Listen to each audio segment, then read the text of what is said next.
Hello everyone, जय हिंद दोस्तों। तो दोस्तों आप सभी कैसे हैं? दोस्तों फिर से हम एक बार हाजिर हैं आपकी सेवा में और हम आज शुरू करने जा रहे हैं लेक्चर 9।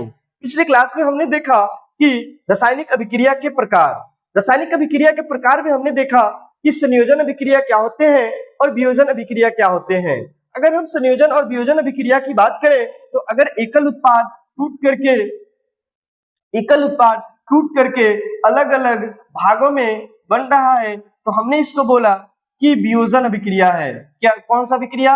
वियोजन। लेकिन अगर अलग अलग तत्व यानी दो या दो से अधिक तत्व जब मिलकर एकल उत्पाद का निर्माण करें तो हमने उसको बोला संयोजन अभिक्रिया। अब हमें लग रहा है कि आप लोग इस बात को बहुत अच्छा से समझ गए होंगे कि वियोजन अभिक्रिया क्या होते हैं और संयोजन अभिक्रिया क्या होते हैं। यानी दो या दो से अधिक तत्व जब आपस में मिलकर एकल उत्पाद का निर्माण करे, यानी एकल उत्पाद का निर्माण किया, हमने बोला संयोजन अभिक्रिया। जैसे ही हम देखें कि एकल उत्पाद है टूट करके अलग अलग भागों में विभाजित हो गया, हम बोले कि वह कैसा अभिक्रिया? वियोजन अभिक्रिया। तो हमने वियोजन अभिक्रिया का जो परिभाषा लिखवाया है, यानी संयोजन अभिक्रिया के ठीक विपरीत वाले अभिक्रिया को हम वियोजन अभिक्रिया कहते हैं। यहाँ पे चीजें दिखाई दे रहा है कैसे? यहाँ पे अलग अलग तत्व है मिलकर के क्या बना दिए? एकल उत्पाद। और ये एकल उत्पाद मिलकर के क्या बना दिए? अलग अलग तत्व में विभाजित हो गए। तो अगर हम इसको नाम दिए संयोजन तो इसको नाम देंगे वियोजन, कोई दिक्कत नहीं। यानी संयोजन अभिक्रिया का ठीक विपरीत जो होता है वह अभिक्रिया वियोजन अभिक्रिया कहलाता है। दोस्तों आज हम बात करेंगे कि अभिक्रिया के अगले पड़ाव पे चलते हैं। तो विस्थापन अभिक्रिया किसे कहते हैं? विस्थापन अभिक्रिया किसे कहते हैं? तो ऐसी अभिक्रिया जिसमें अधिक अभिक्रियाशील तत्व यानी कम अभिक्रियाशील तत्व को उसके यौगिक से विस्थापित कर देता है, विस्थापन अभिक्रिया कहलाता है। अब हमें पता करना होगा कि एक अभिक्रियाशील श्रेणी होता है। जब तीसरे लेसन में आएंगे तो वहां पे धातु अधातु और उपधातु पढ़ेंगे। जैसे ही धातु अधातु उपधातु पढ़ेंगे तो हम वहां पे बताएंगे कि अभिक्रियाशील धातु कौन है, हम उसको ट्रिक के माध्यम से याद करा देंगे। वहां पे हम बताएंगे काशीनाथ का आलू फीके जरा पकाता है। यानी आपको ये सुनकर बड़ी अटपटा लग रहा होगा कि आखिर सर ने ऐसा क्या कहा। हम ऐसा कुछ नहीं कहे, हम वहां पे यह बताने की कोशिश किए कि सबसे अभिक्रियाशील जो तत्व है वह तत्व है काशी। यानी काशी का मतलब के से हो जाएगा पोटेशियम, ठीक है। वो अब वहां पे हम बात करेंगे, लेकिन बस इतना ध्यान रखें कि ऐसी अभिक्रिया जिसमें अधिक अभिक्रियाशील तत्व कम अभिक्रियाशील तत्व को उसके यौगिक से विस्थापित कर देता है, विस्थापन अभिक्रिया कहलाता है। कौन सा अभिक्रिया कहलाता है? विस्थापन। विस्थापन का मतलब ही होता है अपने जगह से छोड़कर किसी और के साथ, यानी अपने स्थान से छोड़कर किसी और की जगह ग्रहण कर ले। जैसे यहाँ पे देखें, यह है सिल्वर क्लोराइड। क्या है? सिल्वर क्लोराइड, ठीक है, AgCl। तो यहाँ पे सिल्वर क्लोराइड जो है, अगर हम बात करें कि सोडियम नाइट्रेट के साथ जब अभिक्रिया करता है, यानी सिल्वर क्लोराइड जब सोडियम नाइट्रेट के साथ अभिक्रिया करता है तो सिल्वर नाइट्रेट और सोडियम क्लोराइड का निर्माण करता है, ठीक है। तो यहाँ पे देखें करें कि अब यहाँ पे देखिए ये है Ag और ये है सोडियम, ठीक है, ये है क्लोरीन और ये है नाइट्रस ऑक्साइड जिसको बोलेंगे। अब ये जब अभिक्रिया किया तो यहाँ पे देखें कि ये क्लोरीन जो है सोडियम के साथ जाकर के अभिक्रिया कर लेता है, ठीक है। यानी क्लोरीन किसके साथ जाकर के अभिक्रिया किया? सोडियम, और यही बना दिया सोडियम क्लोराइड। देखिए यहाँ पे सोडियम क्लोराइड बनाया ना, बोले यस सर, ठीक है। उसके बाद हम आते हैं, देखिए ये Ag जो है, यह Ag किसके साथ अभिक्रिया कर लिया? तो यह Ag जो है NO3 के साथ अभिक्रिया किया। जैसे NO3 के साथ अभिक्रिया किया तो ये बना दिया सिल्वर नाइट्रेट और ये बना दिया सिल्वर क्लोराइड। तो देखे ना यहाँ पे जो क्लोरीन है, यहाँ पे जो यहाँ पे इसको बोलेंगे सिल्वर। तो ये जो सिल्वर है, ये सिल्वर किसके साथ अभिक्रिया कर लिया? NO3 के साथ कर लिया अभिक्रिया। यानी ये क्लोरीन को छोड़ करके यहाँ पे NO3 यानी नाइट्रेट के साथ अभिक्रिया करके यह बना दिया सिल्वर नाइट्रेट। और यहाँ पे देखिए क्लोरीन जो है ये अभिक्रिया किया सोडियम से और सोडियम से अभिक्रिया करके बना दिया NaCl। तो देखिए यहाँ से फिर ऐसे एक बार पढ़ के समझा देते हैं। ऐसी अभिक्रिया जिसमें अधिक अभिक्रियाशील तत्व, ठीक है, अधिक अभिक्रिया तत्व यहां पे क्रियाशील होगा।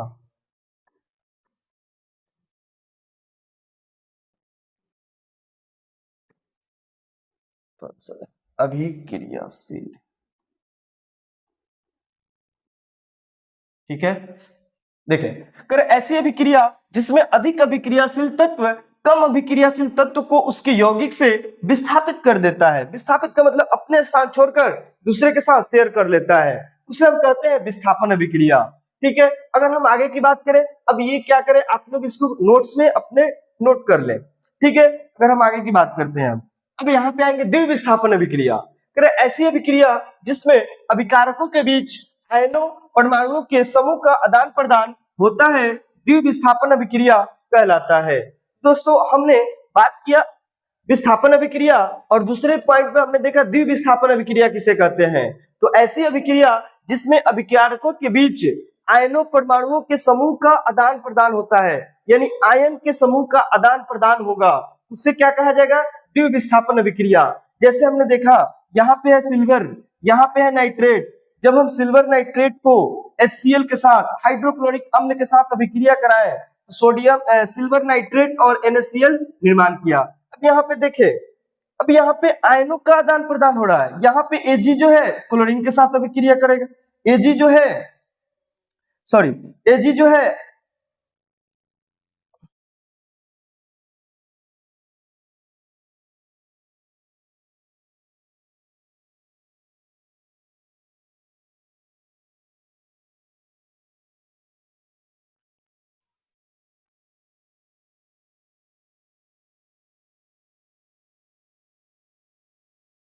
तो दोस्तों यहाँ पे देखें, सिल्वर जो है नाइट्रेट के साथ, सिल्वर नाइट्रेट जो है यहाँ पे देखो आयनों का क्या कर रहा है, आदान प्रदान कर रहा है, ठीक है। तो यहाँ पे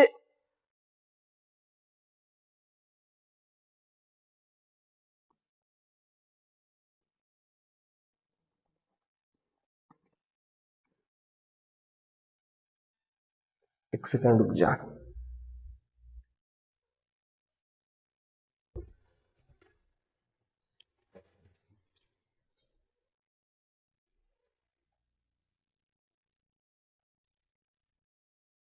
तो दोस्तों देखो, अगला जो हमारा टॉपिक है द्विविस्थापन अभिक्रिया, यानी ऐसी अभिक्रिया जिसमें अभिकारकों के बीच आयनों परमाणुओं के समूह का आदान प्रदान होता है, द्विविस्थापन अभिक्रिया कहलाता है, ठीक है। यानी आयनों का आदान प्रदान होगा, यानी आयन बोले तो अगर हम आयन की बात करें तो आयन क्या हो सकता है, यानी आयन जो है यह पॉजिटिव हो सकता है और यह निगेटिव हो सकता है। इसी को हम बोलते हैं धनात्मक और इसको बोलते हैं ऋणात्मक। यानी अगर हम बात करें AgCl है तो Ag पे प्लस और Cl पे माइनस, ठीक है। तो वैसे ही यहाँ पे देखे दिया हुआ है कि AgNO3, जब AgNO3 को हाइड्रोक्लोरिक अम्ल के साथ अभिक्रिया कराते हैं तो ये सिल्वर क्लोराइड और HNO3 यानी हाइड्रोजन नाइट्रेट का निर्माण करता है। तो यहाँ पे हमने देखा कि AgNO3 जो है यह कैसे आयनों का आदान प्रदान करता है। तो यहाँ पे प्लस और यहाँ पे क्लोरीन जो है माइनस, तो ये Ag जो है क्लोरीन के साथ अभिक्रिया कर लेता है। तो ये Ag किसके साथ अभिक्रिया किया, क्लोरीन के साथ, इसलिए क्या बना दिया AgCl।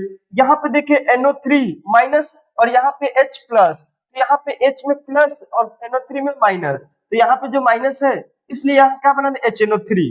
तो यहाँ पे हमने देखा कि जो द्विविस्थापन अभिक्रिया होता है यह अपने आयनों का आदान प्रदान करता है, ठीक है। तो हमने लिखा ऐसी अभिक्रिया जिसमें अभिकारकों के बीच आयनों परमाणुओं के समूह का आदान प्रदान होता है, द्विविस्थापन अभिक्रिया कहलाता है, ठीक है दोस्तों। तो ऐसा करते हैं